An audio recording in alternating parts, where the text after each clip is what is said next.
मंडळी, आज जग खूप पुढे गेलंय. तंत्रज्ञानानं अशक्य वाटणाऱ्या गोष्टी शक्य केल्यात. पण या सगळ्या प्रगतीच्या पलीकडे आजही काही रहस्य अशी आहेत जे विज्ञानालाही विचारात पाडतात.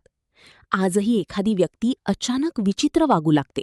शांत माणूस हिंसक होतो, वेगळंच काहीतरी वागू लागतो, बोलू लागतो. तेव्हा लोक म्हणतात त्याच्या मागे काहीतरी लागलंय. डॉक्टर, औषध सगळं करूनही जेव्हा उत्तर मिळत नसतं, तेव्हा कुठली तरी भूतबाधा तर नाही ना, असा प्रश्न अजूनही अनेकांच्या मनात येतो.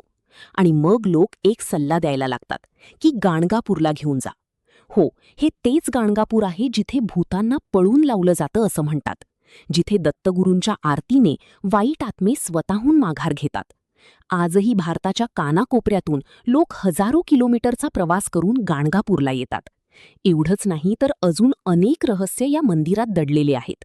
म्हणूनच आजच्या व्हिडिओमध्ये आपण गाणगापूरच्या मंदिराचं रहस्य काय आहे, खरंच इथं भूतं पळून लावली जातात का, आणि यामागे गोष्ट काय आहे, हे सगळं जाणून घेणार आहोत. मंडळी, दत्तगुरूंना भेटण्यासाठी लाखो लोक श्री क्षेत्र गाणगापूरला येतात. हे गाव कर्नाटक राज्यातील गुलबर्गा जिल्ह्यामधलं दत्तगुरूंचं एक प्रसिद्ध देवस्थान आहे, ज्या ठिकाणी भीमा आणि अम्रजा या नद्यांचा संगम होतो. या नदीच्या काठी हे गाव बसलेलं आहे.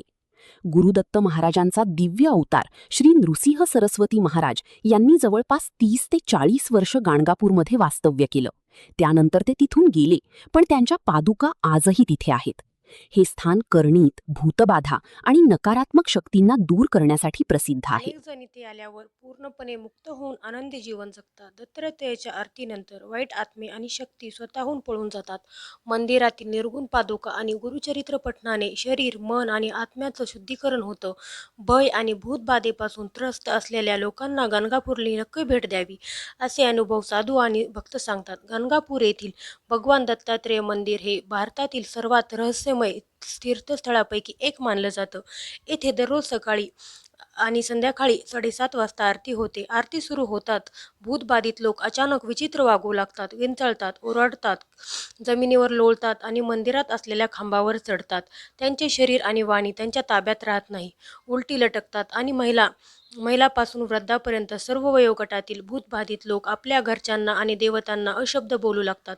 असं असं म्हणलं जातं की भगवान दत्तात्रेय यांच्या शक्तीमुळे या लोकांमध्ये असलेले आत्मे व वाईट शक्ती त्यांना सोडून जाण्यास भाग पडतात. परंतु हे आत्मे प्रतिकार करतात आणि त्यामुळे भूतबाधित लोक मंदिरात आल्यानंतर आरतीच्या वेळी असे वागू लागतात. पण आरती संपल्यानंतर ते अचानक जमिनीवर पडतात, बेशुद्ध होतात. काही मिनिटांनी ते शुद्धीवर येतात आणि भगवान दत्तात्रेयाचे आभार मानतात. संपूर्ण भारतभरातून करणे बाधा असलेले किंवा अज्ञात शक्तींचा त्रास आहे असे लोक गाणगापूरला येतात. येथे गुरुचरित्र ग्रंथातील 20 आणि 21वा अध्याय वाचल्याने भूतबाधेपासून मुक्ती मिळते असं मानलं जातं.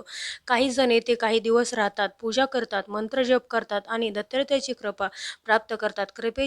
त्यांच्या कृपेने सगळं नीट होतं असं लोकांचं म्हणणं आहे. पण हे खरं आहे तर यामागे एक गोष्ट आहे. असं म्हटलं जातं की गाणगापूर गावच्या पश्चिमेला एक पिंपळ होतं. त्या पिंपळावरती एक राक्षस राहायचा. त्या राक्षसाच्या भीतीने कोणी सुद्धा तिथे फिरकत नव्हतं. एक दिवस श्री गुरूंची पालखी जेव्हा त्या पिंपळापाशी आली, तेव्हा तो राक्षस मनुष्य रूपाने प्रकट झाला आणि गुरूंना म्हणाला, स्वामी, मला अंधकारात मी बुडालो आहे, माझ्यावर कृपा करा, मला पाप नष्ट करायचं आहे.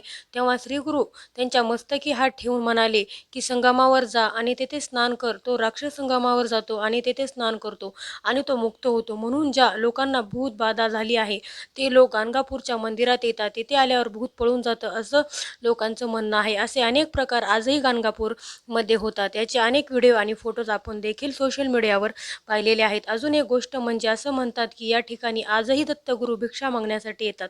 नेमकी ही प्रथा काय आहे ते आज आपण बघूया. तर भाविकांची अशी श्रद्धा आहे की येथे रोज दुपारी दारी आलेल्या याचकाला भिक्षा द्यावीच लागते, कारण दत्तगुरू कोणत्याही रूपात माधुकरी स्वीकारण्यासाठी येत असतात. माधुकरी हा दत्त संप्रदायातील महत्त्वाचा भाग आहे. मग माधुकरी म्हणजे काय, तर ज्याप्रमाणे मधमाशी प्रत्येक फुलातून थोडं थोडं मध गोळा करते, त्याचप्रमाणे 5 घरामधून थोडी भिक्षा मागून जो आहार घेतला जातो त्याला माधुकरी म्हणतात. तर काय झालं होतं की नरसिंह सरस्वती महाराजांच्या गाणगापुरातील अवतार कार्य संपल्यावर ते कैवल्य पर्वताकडे रवाना होत होते. त्यावेळी त्यांना निरोप देताना त्यांच्या भक्तांना अश्रू अनावर झाले. भक्तांचं आपल्यावर असलेलं प्रेम पाहून नरसिंह सरस्वती यांनी भक्तांना वचन दिलं की मी रोज या गाणगापुरात माधुकरी मागायला येत जाईल. मला तुम्ही कुठेही इतरत्र शोधू नका, तर मला ओळखा, असं नरसिंह सरस्वती यांनी भक्तांना सांगितलं, असं गावकरी म्हणतात.